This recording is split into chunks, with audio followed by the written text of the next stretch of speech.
প্রায় ৫০০ বছর আগে অদ্বৈত আচার্যের হাত ধরে প্রথম শুরু হয় শান্তিপুরের রাসযাত্রা।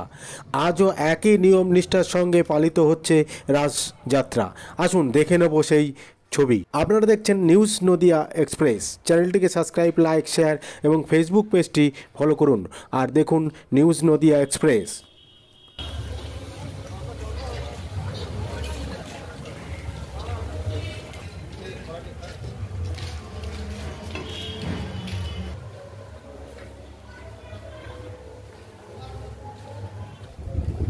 রানিং ছবি হলে ভালো লাগে না।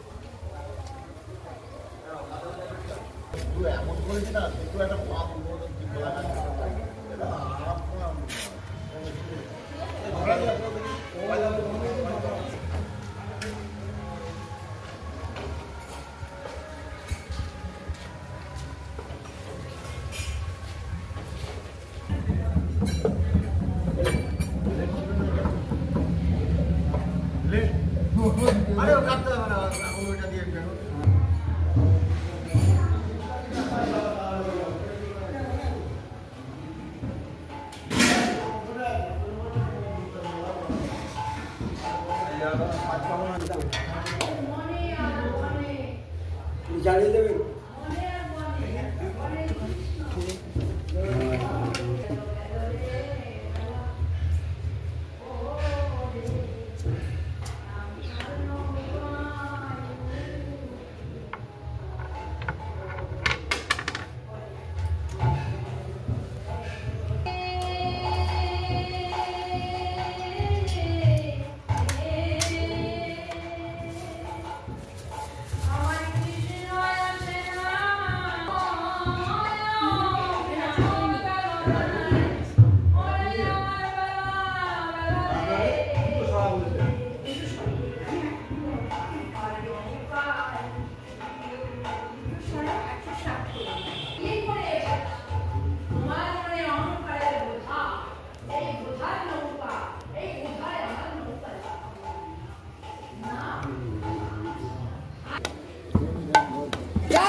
আমি যাই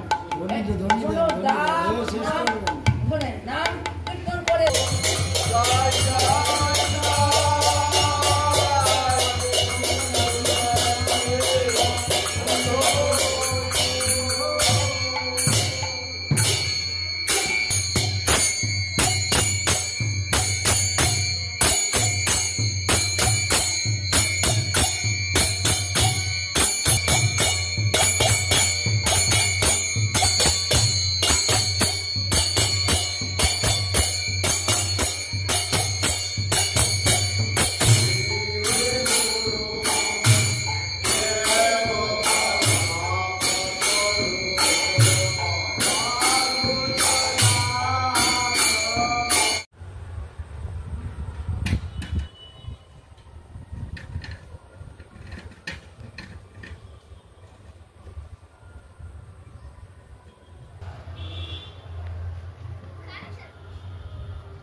আমি বসা থেকে অন্য জায়গায় যাচ্ছি তোমার দেখা ছিল না প্রায় 2 মিনিট আনতে পারছি আমি যখন বিধায়কের বাড়িতে এসেছি বলো।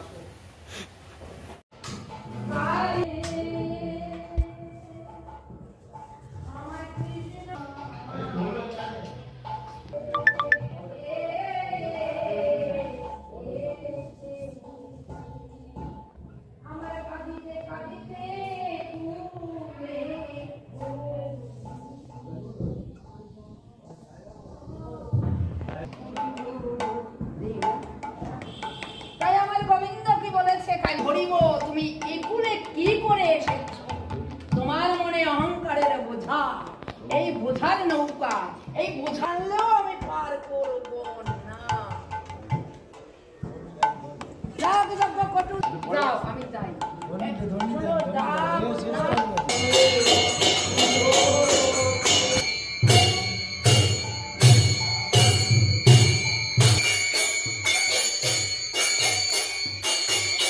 কাল থেকে কিন্তু রাসের শান্তিপুরের ঐতিহ্যবাহী বড় গোস্বামী বাড়ি, বাট এবছর কতটা প্রস্তুতি এবং যারা দর্শনার্থী কত মানুষের ঢল নামতে পারে? এবছর রাসের একটা বিশেষ আনন্দের ব্যাপার হচ্ছে, এবছর রাস শুক্র শনি রবি। আমরা এক্সপেক্ট করছি অন্যান্য বারের তুলনায় দুগুণ বা তিনগুণ মানুষ আসবে। সংখ্যাটা হাতে গুনে বলা খুবই কঠিন। এইটা একটা বিশাল বড় আমাদের কাছে চ্যালেঞ্জও বটে, কেননা আমাদের গোস্বামী বাড়িগুলোর ক্ষেত্রে আমরা তো প্রচুর সংখ্যক সাধারণ মানুষকে নিয়ে যেতে পারি না, আমাদের বাড়ির সেবায়িতরা মিলে রাসটাকে মেনটেন করেন। সেই দিক দিয়ে আমাদের বিষয়ে এটা আমরা চেষ্টা করব যতটা সম্ভব সুশৃঙ্খলভাবে মানুষকে তাদের ব্যবস্থা করে দেওয়া যায়, থাকার ব্যবস্থা করে দেওয়া যায়। আর আশা করছি ইতিমধ্যে বড় গোস্বামী বাড়ি প্রতিবার এক অনন্য নাম রাখে এবং এই পুজো থেকেই কিন্তু রাসের একেবারে সূচনা বলা যেতে পারে, বা বিগ্রহ সামনে আসার পর।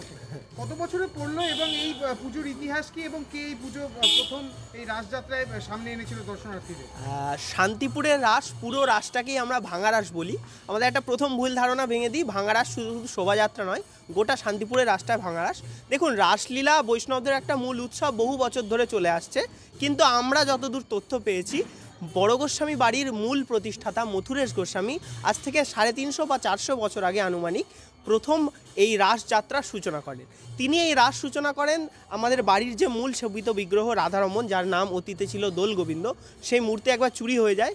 তারপরে বাড়ির জ্যেষ্ঠ বধূরা বিভিন্নভাবে ব্রত করে, কাত্যায়নী ব্রত করে সেই দোল গোবিন্দকে ফিরে পান এবং তার পুনর্নামকরণ হয় রাধারমণ। এবং তার সঙ্গে যেহেতু যুগলে থাকাটা সব গোস্বামী বাড়ির রীতি, আমাদের শ্রীমতীকে এনে দুজনের মিলন ঘটানো হয়। আমরা মনে করি এটা রাধারমণ এবং শ্রীমতীর লৌকিক বিবাহ, এবং সেই বিবাহের তৃতীয় দিন সারা নগরবাসীকে দেখানো হয় যে আমাদের বাড়ির নতুন বধূরূপে শ্রীমতী এসছেন। সেই থেকে শান্তিপুরের ভাঙা রাসের সূচনা এবং সেই থেকে শোভাযাত্রার সূচনা। এইভাবে বড় গোস্বামী বাড়ি থেকে শুরু করে বিভিন্ন গোস্বামী বাড়ি তাদের অনুসারী হয়ে শান্তিপুরের রাসযাত্রা শুরু। যেটা হচ্ছে নহবত সানাই বাজে এবং তারপরে এই সূচনা আর কি বলা যেতে পারে প্রথম থেকেই শুরু হয়। তার মানে যেহেতু বলা হচ্ছে যে বিবাহ দেওয়া হয়, সে কারণেই কি সানাই? হ্যাঁ, আসলে এটা তো আমরা অন্তত লৌকিক বিবাহ মনে করি, মানে বাস্তবে সেই যুগে না হলেও এই যুগে আমরা কলিতে চেষ্টা করেছি একটা লৌকিক বিবাহ দেওয়ার। এই কনসেপ্টে আমাদের নহবত সানায় আসে এবং তৃতীয় দিন বধূ পরিচিতির এই ধারণাটাকে মাথায় রেখে সারা নগর ভ্রমণ হয়। কুঞ্জভঙ্গের কি নিয়ম রয়েছে? এবং এই যে কুঞ্জভঙ্গের মাধ্যমে দেখা যায় যে বহু গোস্বামী বাড়ির যারা সুসন্তান রয়েছেন, যারা পুরনো দিনের যারা বয়স্করা রয়েছেন, বা শান্তিপুরবাসীর যারা সবথেকে বড় কথা যারা ব্রাহ্মণ দীক্ষিত, তারা বিগ্রহ নিয়ে নাচানাচি করেন, সেটাও কিন্তু দেখা যায়। সেটা কুঞ্জভঙ্গটা ইউনিক একটা অনুষ্ঠান, যেটা বোধহয় আমার মনে হয় সারা বিশ্বে কোথাও হয় না এইরকমভাবে। আমাদের কুঞ্জভঙ্গের মূল কনসেপ্টটা হচ্ছে 3 দিন তো রাসমঞ্চে ঠাকুর থাকলেন, তারপর ঠাকুর ফিরবেন তার মূল মন্দিরে। এই মূল মন্দিরে তাকে একটু আনন্দ দিয়ে নাচিয়ে নাচিয়ে ঘরে ফেরানো, এই কনসেপ্টটা থেকে কুঞ্জের ভঙ্গ ভেঙে যাচ্ছে, রাসকুঞ্জ ভেঙে গিয়ে তাকে নাচিয়ে নেওয়া হচ্ছে। স্বভাবত ওই রাধারমণ বা অন্যান্য বিগ্রহকে গোস্বামী বাড়ির পবিত্র যারা বংশধর তারা ছাড়া কেউ ছোঁয়াটা কিছুটা আমরা মনে করি যে তার একটা গুরুত্বপূর্ণতা রয়েছে, বাড়ির একটা ইতিহাস রয়েছে, তাই ওই দিনটাকে গুরুত্ব দিয়ে বিশেষভাবে আমরা এবছরও সেটা করছি, চলছে।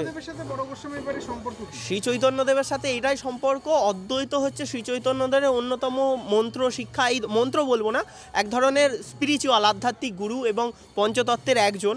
অদ্বৈতকে চৈতন্য মানে নিজের পিতৃসম মানতেন এবং আমরা তারই বংশধর। বড় গোস্বামী বাড়ির থেকে শান্তিপুরের সব গোস্বামী বাড়ি তারই বংশধর, সেই হিসেবে তো একটা সম্পর্ক রয়েছে।